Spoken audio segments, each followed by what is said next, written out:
What is happening, you wonderful people? So, 2024 is ended, 2025 is here, and that means Oscar season is coming around. It's coming soon. So, I thought it'd be fun to talk to y'all about my Oscar predictions for a few movies, so in each category. So, let's talk about it.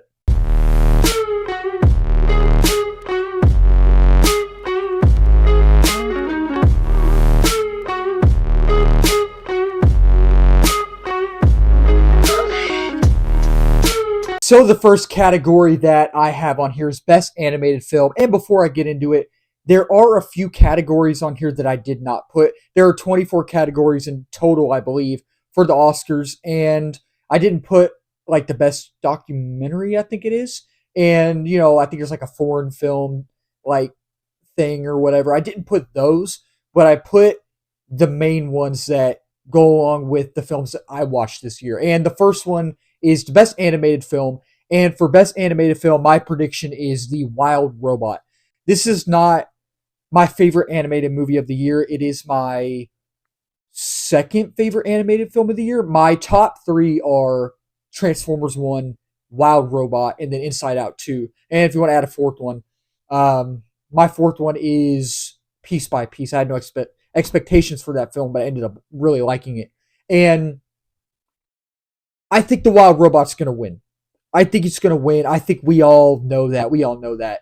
The animation is, I mean, it's gorgeous. It's a beautiful film. It's like a comic book come to life almost in a way, and it feels like it has like a paper mache vibe to it, and it's a film about motherhood and a sense of belonging and a sense of community and trying to fit in even if you're a little different, and it just everything about it's great, but the animation is beautiful, and it truly is one of the best movies that DreamWorks has done, and I saw it twice in theaters. I think I almost cried the second time.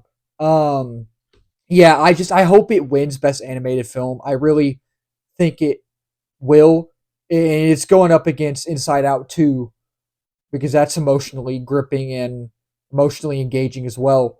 And Transformers 1 has great action, great storytelling, great world building, great characters, and I feel like that has a chance of possibly winning as well. But when I think about it, I'm like, yeah, I think it's Wild Robot. And best visual effects is the next one. It's Dune Part 2. I think that this is kind of a hard one because there's so many movies this year that have had great visual effects and great visual set pieces that have the aesthetic that is pleasing and that have just the awe of it, just looking at it. And Dune Part 2 obviously is going to win this, I feel like, and I hope so, because the cinematography of this film is just groundbreaking and just absolutely beautiful to look at. And it has an epic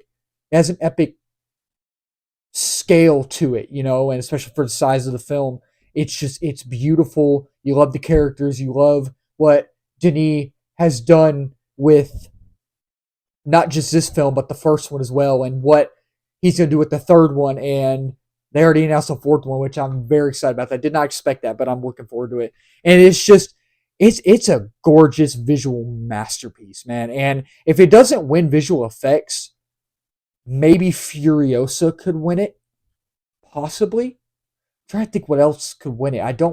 Can't think of anything else. There's a lot of movies I'm missing. Maybe Kingdom of the Planet of the Apes, definitely. Maybe Alien Romulus, but at the end of the day, I think it's Dune Part 2, man. It's Dune Part 2. And best makeup and hairstyling. This was kind of a hard one. I had to really think about this one. But at the end of the day, I was like, definitely Wicked. I loved Wicked, and the characters were great, the story was great, the visual aesthetic of it all was great, the tone was actually really good, and the production design was phenomenal in the film. And I think that the makeup and the hairstyling for that film, going along with the production design, was top notch. It was great how they did it. They didn't need to up it anymore. It was just perfect the way it was. And I'm trying to think of like any other film that I think could win that. And I go down the list, and I'm like, I don't think so. I don't think so. So I think Wicked's going to win that, hopefully. And best costume design. This one was actually kind of a hard one as well. And I just had to think about this one as well. And I was like, I don't know, because originally when I saw Strangers Chapter 1, I was like, no, a lot of people didn't like that film. I personally really enjoyed it.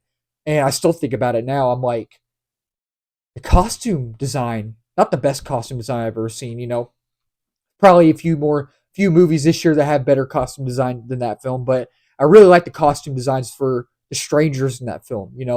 Um, but it's Furiosa. Furiosa is one of the best movies I've ever seen. It's one of the best movies of the year. Ended up being number 3 for me. It was in my top 5, top 10, top 3 films of the year, man. Like I loved Furiosa. I absolutely loved it from everything about it. Just the aesthetic of it all, the characters, the lore. I love the action. I love the thrill ride of it. I love the nuance. I love the uh, just the vibe overall. And I said the other day in my top 10 films of the year video, the aura of the film. I love the aura, and I I'm hoping it wins costume design, because I'm trying to think if there's another better film that has better costume design in the film, because I do like the designs of the costumes in this film, even though there's probably movies that have better costume design, if that makes sense. But the thing with this film is that the costume designs are interesting.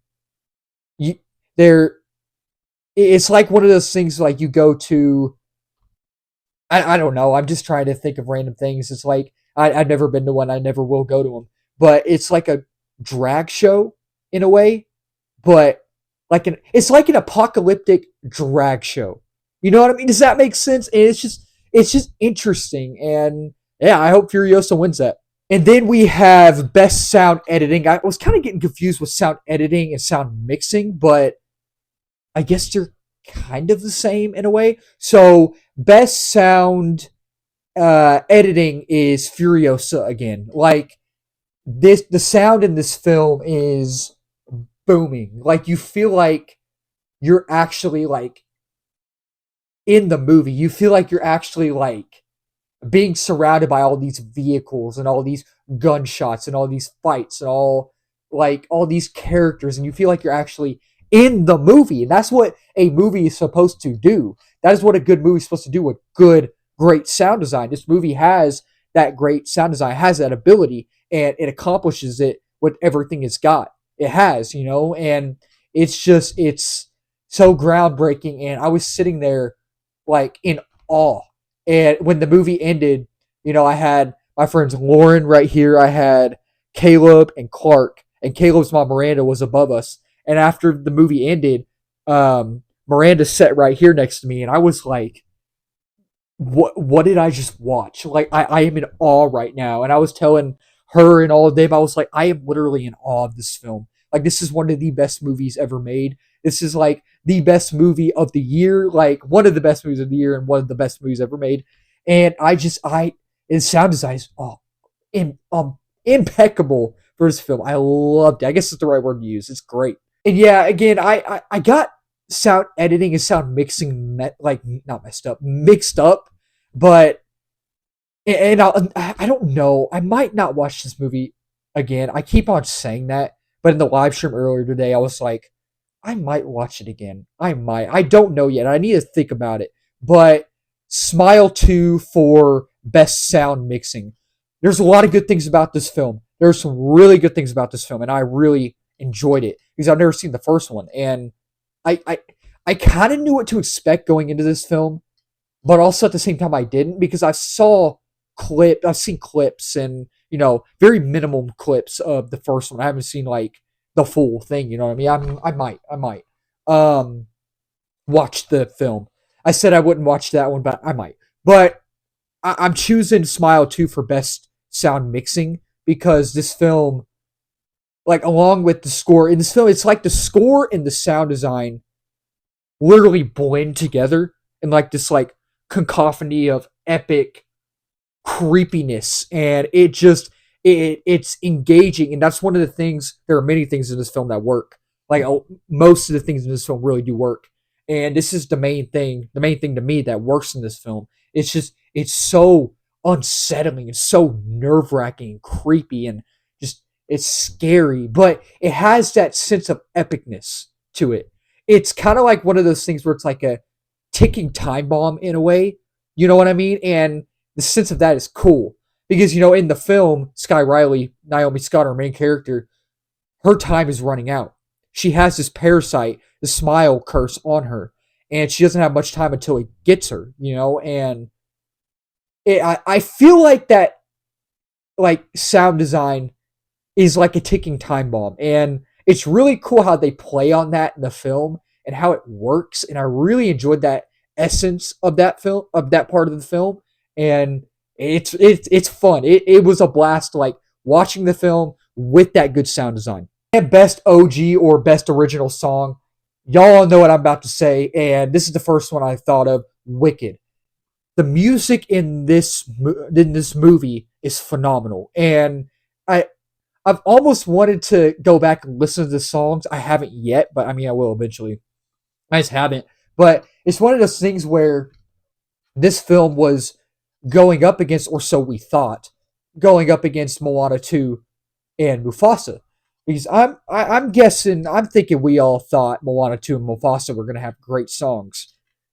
They didn't have great songs, like the original remake of The Lion King had great songs. The original Moana had great songs, and these two just fell flat. But I think that um, Wicked's music actually tells a story in the movie. It's not just there randomly. You know what I mean? Like it just doesn't pop up and then leave, and it doesn't do its own thing. It actually connects the audience to the story. It actually tells the story while people are singing, but I think it actually works in that sense. And yeah, I loved Wicked. I absolutely loved it, and I think the music was great. It was great. And best OG score, original score is Dune Part Two. I guess we all knew that. I knew it's gonna win. I know it is. I hope at least because I know there's a lot of stuff going on right now that it's not nominated for best original score. Dune Part Two. I get it, but at the same time, I try to think of any other movie this year that has a great score like Dune Part Two, and I can't really think of one. I mean, there was a bit of a score in Nosferatu that was really catching and really, really amazing to the ears, and I've tried, I can't, there's been so many good scores this year, but the one that I think of the most is Dune Part 2, and I think the one y'all think of the most is Dune Part 2, and therefore, and then I did read, I think that now it is eligible or something like that. I don't know what's going on with it, but it's got to win. It has to. And best editing is the next one. This one was actually kind of difficult. It was, and I thought of movies this year that had really good editing.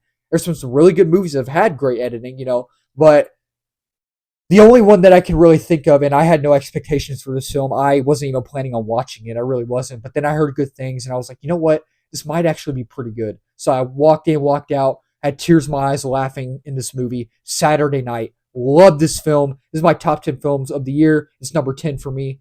The editing in this film is so fun and so fast paced. But it's so fast paced in a way that it works because you feel the chaos and you feel the stress and you feel the nervousness and the time running out for these characters in this film that we're introduced to and that we see in this film, because this is the true story about the first night of the first SNL episode ever airing live, and they only have 90 minutes to get ready before they go live. And this movie takes place in that 90 minutes, and for the size and like scale and scope of this film, it actually works because it's mainly in one location.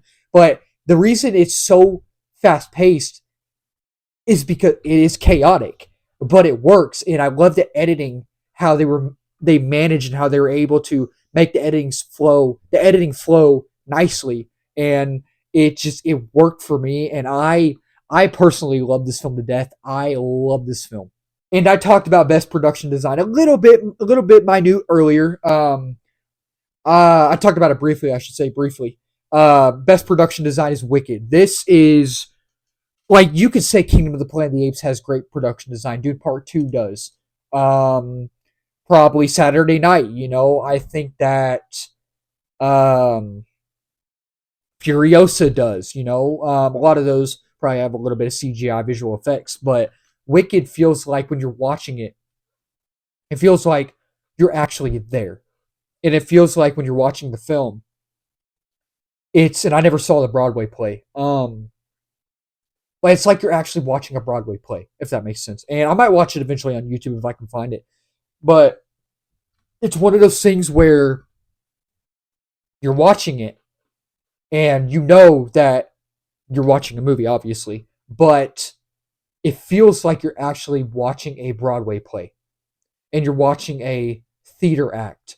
And in that sense, it works and it's beautiful. And the color palette and the color designs and just details, like the detail they put into the buildings. And again, some of it's probably CGI, some of it's probably visual effects, but it's beautiful, man. It's absolutely beautiful. And best cinematography is Dune Part Two. I mean, Furiosa could have got this.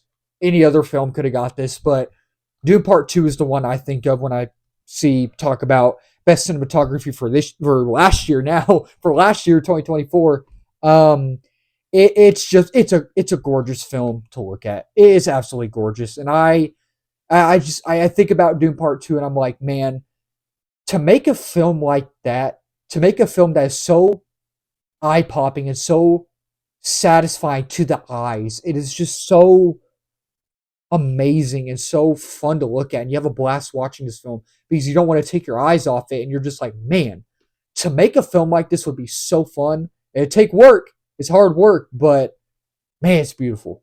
And best adapted screenplay. And I'm actually going to put best OG screenplay in here as well. So this is best adapted and best OG original screenplay. Dune Part 2 for both of them. So there's been a lot of good movies this year, a lot of great movies that have had great dialogue. You know, Saturday Night was great dialogue. Wicked was great. Furiosa was great. Smile 2 was great. But Dune Part 2, just the lines that they throw out to each other in this film, just the chemistry, the dynamic, and the way these characters are written, and just how each character walks from a certain scene to another scene, how they interact with each other, and it's a blast to watch. And you're like, man, I'm feeling this vibe. I'm digging this. I'm digging the way that they're going back and forth talking to each other. Whether it's the snark, whether it's like the fighting, whether it's the dry witty humor. I mean, Dune Part Two doesn't have that much, but it has maybe a little bit here and there's some funny Dune humor. You know what I mean? I don't remember much about it, but whether it's like just talking one on one, whether it's like the arguments in this film, it doesn't matter. It doesn't matter. This is a film that is like talking. It's a talking heavy film. It's a dialogue driven film. That's like throughout the whole thing, and in that sense, it works because it's a dialogue driven film. It's a character driven film. It's a story driven film, and it's a tonally consistent driven film as well, and I just think for both of those, adapted and original or OG screenplay, Dune Part 2 wins in both of those categories, I think. And now we're coming up on Best Director. It's no surprise here. Denis Villeneuve, I always butcher his last name. I'm sorry if I butcher that. I'm going to get it eventually. I promise. But man, the way Denis directs his films, the way he directed this film, the way he directed the first Dune, the way he directed Prisoners. Like, I still need to watch Arrival. I'm going to watch Arrival soon. I'm going to watch, actually started it. Me and my dad started watching it. He's seen it before a couple months ago. I didn't get to finish it. I'm going to finish it eventually. Blade Runner 2049. And he did one of the Sicario films, I think. I don't know if he did both. I think he might have did one or both. I don't remember. But I'm going to watch those eventually. But so far, as a director, Denis is phenomenal. Prisoners is great. Dune is great. Dune Part 2 is great. And just the way he knows how to build up into intensity, especially with prisoners, and he knows how to make a engaging and interesting color palette and color grading. Prisoners kind of has this like grayish color grading. I feel like in a way like this like silver grayish color grading because it's like a very traumatic. It's a very like dreary, totally sad and depressing film, and I think that color grading works for that film. And Dune Part Two have like this like orangish type of color grading, which actually really works and elevates it upwards, and I think he's gonna win Best Director. I hope, and if he gets snubbed, man. But if he does get snubbed, I feel like George Miller is up there for Furiosa. Alex Garland's up there for Civil War, in my opinion. Um, Robert Eggers is up there for Nosferatu. Um, I feel like I don't know. Jason Reitman knocked it out of the park with Saturday Night. I feel like I don't know. I didn't really like A Complete Unknown that much, like most people. I know a lot of people are liking it. I didn't really like it that much, but I could see maybe James Mangold because there's some really good things about it. There are some good things about it. James Mangold could win something for Complete Unknown, but at the end of the day, it's Denis all the way. Now we get into Best Actor. This is a difficult one. This is a very difficult one, but at the end of the day, it's Timothee Chalamet for Dune Part Two. He's probably going to win something for A Complete Unknown. But it's Dune Part 2. Everyone's been talking about it all year that he's going to win.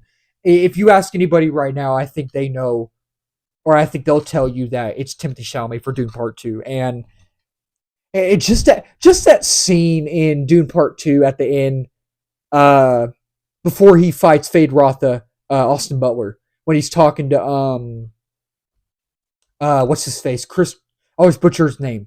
Walken. Is his last name Walken? I think, yeah. When he's talking to him before he fights Fade Rotha, he's walking up and he's like, y'all know what scene I'm talking about. It's just the charisma and the aura of his character. Oh man, and the way he looks at, I forgot if he looked at Fade Rotha or Florence Pugh, I don't remember, but just the facial expression, just how he locks into his character, and he just is there, and you can tell he is trying his best, and he accomplishes it with wonder and just, oh, it's amazing. He's so good. And man, this one was kind of hard too, but Best Supporting Actor, I think, is, it is really kind of difficult because there's so many other ones that could have gotten this from me personally, but I got to go with Denzel Washington for Gladiator 2. It's one of those things where like Denzel Washington plays such a good villain. He plays a good guy. He plays a great good guy. But, in Training Day, he plays his ultimate jerk slash like thug, and he's so good in Training Day.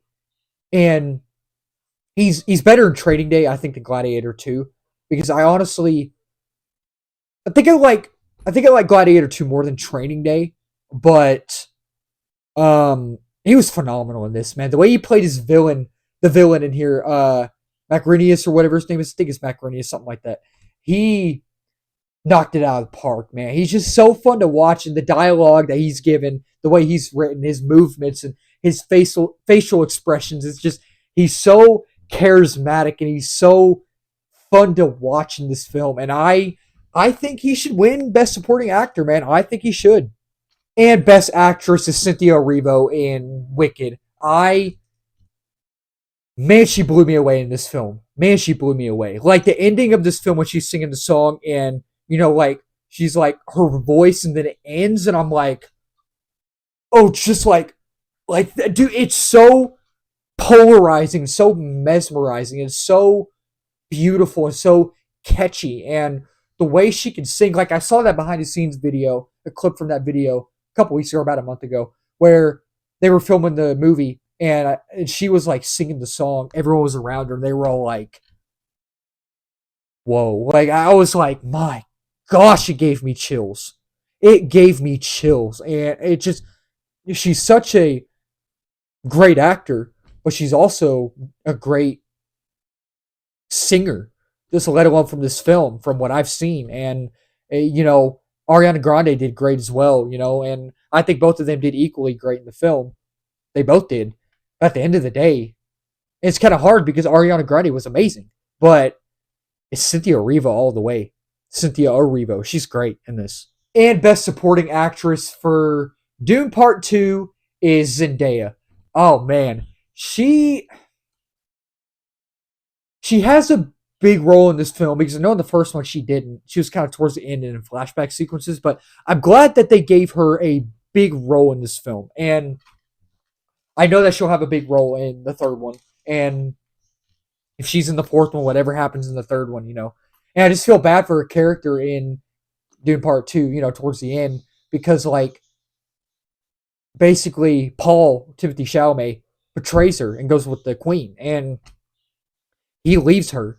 And I'm like, oh, she's mad. She is mad. And it's just, everything Zendaya is in is great. She was great in Challenger. She's great in this. She was great in the Spider-Man films, I thought. And I'm trying to think what else she's in. But that's all I can think of right now. But she knocked it out of the park with this. She was great in this. Ladies and gentlemen, we have my last prediction, my last category for this video, my Oscar predictions video, Best Picture. And this is not my favorite film of the year, but it's one of my favorite films of the year, and it's one of the best movies ever made. I think it is my second favorite film of the year, Civil War. Holy crap! And I talked about this in my top 10 movies of the year video the other day. By the way, if you haven't checked that video out, go check that video out.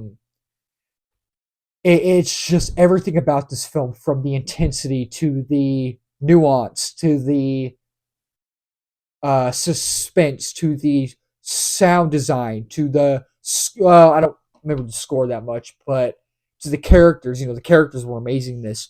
It's just everything about this film screams, I know how to make a movie.